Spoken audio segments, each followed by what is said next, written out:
Hey everybody, welcome to DBS Films Podcast. It's just me and you, so that means this is a DBS production update. Today is September 9th, and the big story is the next week, A Cold Grave will premiere. But there's also going to be a fun little bonus rant about how awesome Odesza is. And I will say, Ben, if you saw this episode, you're like, wow, man. Well, I know you're going to watch this episode, but if you saw this and you're like, man, 10, 15 minutes to the production update, Kellan must really love A Cold Grave. I do. It's going to be fantastic, but I have a feeling my Odesza rant might end up taking up a lot more time than the main story, but that's perfectly fine because it is my production update. And more importantly, there's kind of a point to the rant. That being said, let's hop right into the main things, which is A Cold Grave is premiering at Shock Reel Cinema Film Festival. This is one that we premiered The Haunting of the Murder House in last year, where we met Irish, who is now in about to be 3 of our feature films because he's one of the coolest people ever. Support indie film. And on top of that, it's run by an amazing person. That's Shelly. So really appreciate all of the crew out there. It's be like a little bit of a reunion for everyone. Going to watch the movie released for the first time on Shock Reel Cinema. That being said, my friends, there will be a bit of a delay from when we do get it out to distribution. That's just kind of like the way the process works there, but we are excited to have that movie out there, excited to see it on the big screen. It is going to be something very, very, very awesome indeed. And then we will go ahead and continue to push the production process to get that bad boy out there. And we're excited for you guys to finally meet Mr. Roger. Welcome to Mr. Rogers' Neighborhood Woods. Come take a look. You're going to get a lot of Roger impressions when this thing drops. We're even going to have a Roger impression contest. But it's going to be a very, very good one, my friends. Very excited for that. Again, fantastic film festival. Fantastic. It's like part of a horror convention too. So it's like just really cool people all around. So that should be a very, very fun time. Excited for that. On top of that, we also have really big production news when it comes to getting ready for Girl in Cabin 14. Production meetings, all of that fun jazz has been ramping up like crazy. We are officially, I want to say 2 weeks now. About 2 weeks, a little less than 2 weeks. We're a little less than 2 weeks from shooting. And that means there's a lot of fun stuff to do. So it's incredibly busy. Me and my brother did end up going and taking our mom to Cancun for a little vacation. It was a much needed vacation, I will say. But the only issue with that is as soon as you land, you're like, all right, now I got to get back up to 100 miles an hour. So we're kind of ramping back into that process, and it is going pretty smooth. So we're excited for it. Amazing cast and crew we got going into Girl in Cabin 14. We have an amazing, amazing team when it came to for A Cold Grave. So that movie is just so good. Again, this is the fun part with all the ramping up of production and everything like that. So that's really the main stuff. Again, Ben, absolutely awesome work. Everyone awesome work in that movie. It really is a testament again to making movies for our fans with our fans. So we will hop into more praise and detail of that. That's basically it because I'm going to go to my Odesza rant. My friends, I saw Odesza last night for the last goodbye tour in Tampa, and it was incredible. So first, I just can't recommend them enough. I think they do such a fantastic job. I've seen a lot of live shows. I've been to a few EDM festivals and things like that, Cinema Nation. I just don't see the level of it being brought that Odesza has done. Now, I've only seen them twice. I saw them for a moment apart, and that was like back in 2018.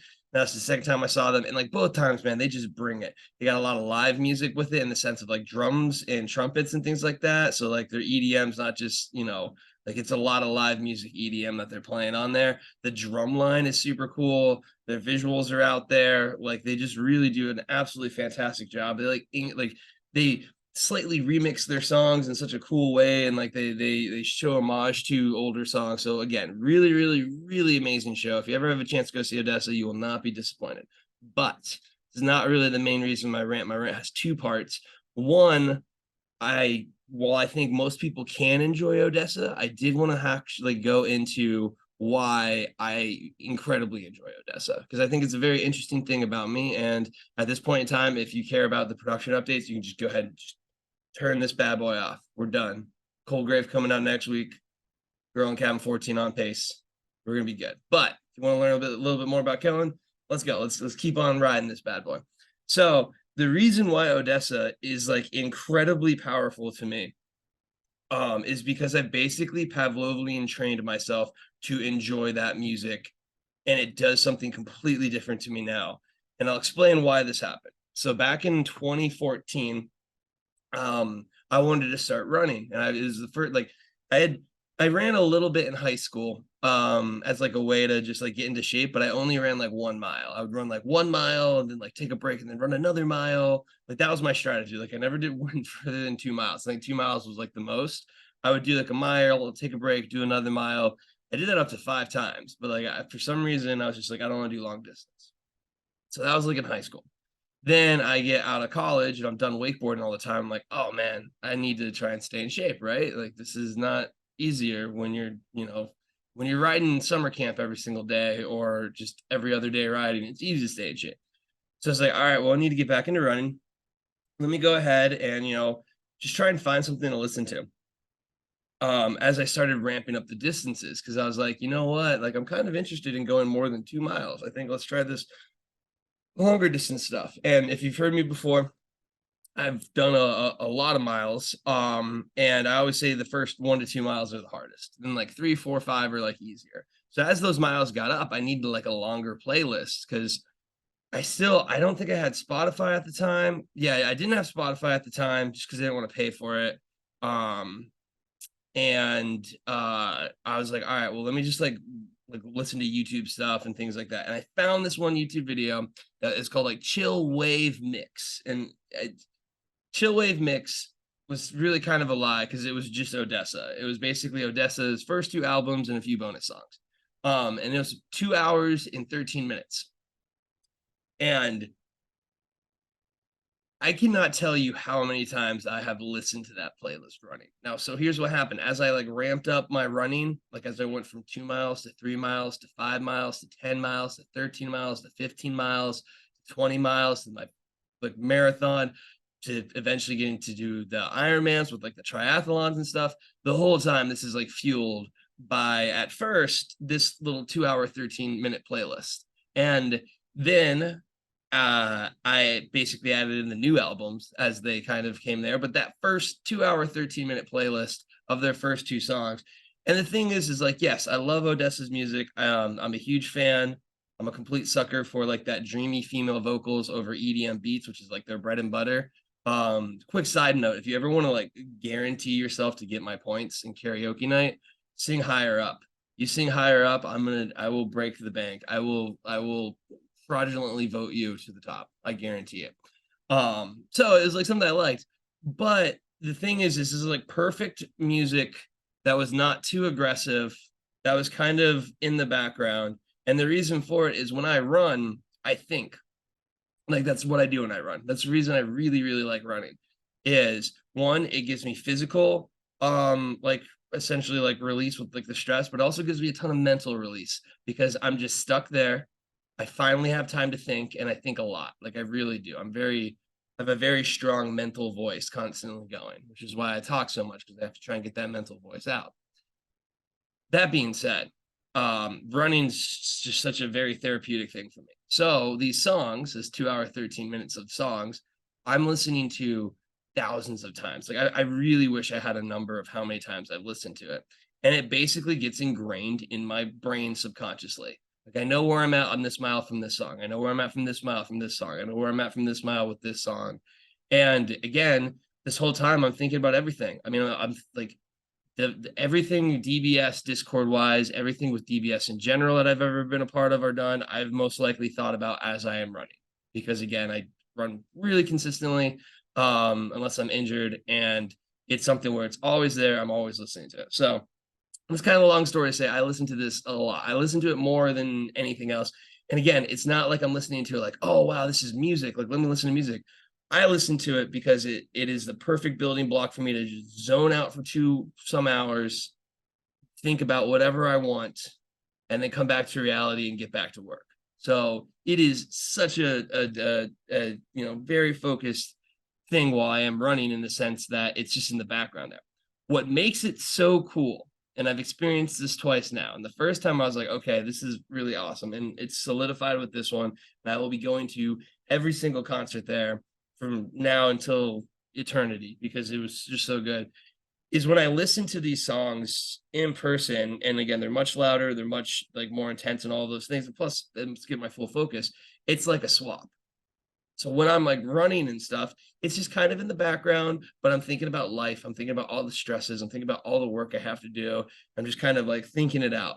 Also, all of the creative thoughts I have, I'm usually running too. So it is kind of like a lot of work. When I see Odesza in concert, it basically flips. And the only thing I'm thinking about is just how awesome this song is. And when I hear those beats that I am so familiar with because of the physical exercise that I have applied to this background song, it just hits differently. It really does. It is very, I have Pavlovian trained myself to hear these beats, and when they do, it just is amazing. So that is my big rant on that and why I love Odesza. Some Kellan lore for you guys right now, but I just had to. I mean, like it really was such an amazing experience again. And I was like, you know what, I got to do it. I want to put it out there. I kind of like these podcasts as a kind of like a little update, a little insight into me as well too. But the second reason I wanted to do this, so it's not all just that, is I think Odesza is very close to a type of, well, not very close. They're there in some elements to a model that I will bring to light. I do think there is like this potential for a combination of essentially a musical, an EDM concert, and like Cirque du Soleil. So if you guys have seen all three of those, hopefully. So EDM, loud visuals, cool, very hype. Concert or plays. I love musicals, honestly, I really do. Really cool stuff. They have plots and things like that, but the pacing could be a little bit off in the sense of like the pure action of the EDM. And then Cirque du Soleil, like solid action and cool stuff, and you're like, whoa, they're doing flips and stuff, but the story is typically like really out there. Like it is like an A24 movie where it's just like, what is happening? Not even like A24 movies have way, like I can't even say that. Cirque du Soleil, they're essentially like there is a plot, but like it is just metaphor after metaphor after metaphor after metaphor after metaphor, just for people to kind of flip around. Now, my whole point in bringing these up is I think you could really combine a play with a story, just mainly a story. Just give me a storyline from start to finish, just very basic storyline. Then you have an EDM type visual supporting it behind it. So really cool visual system setup. The big screen will like basically show the visuals of what's happening in the movie. Like imagine the on-screen person is interacting with this massive visual abilities that you have. So like the actors per se would basically be interacting with this giant visual setup. And then that third element would be the fun stunts of the Cirque du Soleil. So like when the action scene's happening and there's that EDM drop, people are doing flips and stuff. And I really do think if you combined all three of these elements, I think it would do very, very well. I really do, because you would get the energy of an EDM in a pacing of it. You would get the emotional attachment of a story. And I think that's like when you can kind of hit with that, it's so powerful. And then the third thing is you would just have those awesome stunts and cool things like that. So I really think someone would enjoy that type of show. Now, it would only be something that I would pull off if, we've become incredibly successful and I have the luxury to risk something like that. This is not something I'm going to be going out on a limb to do.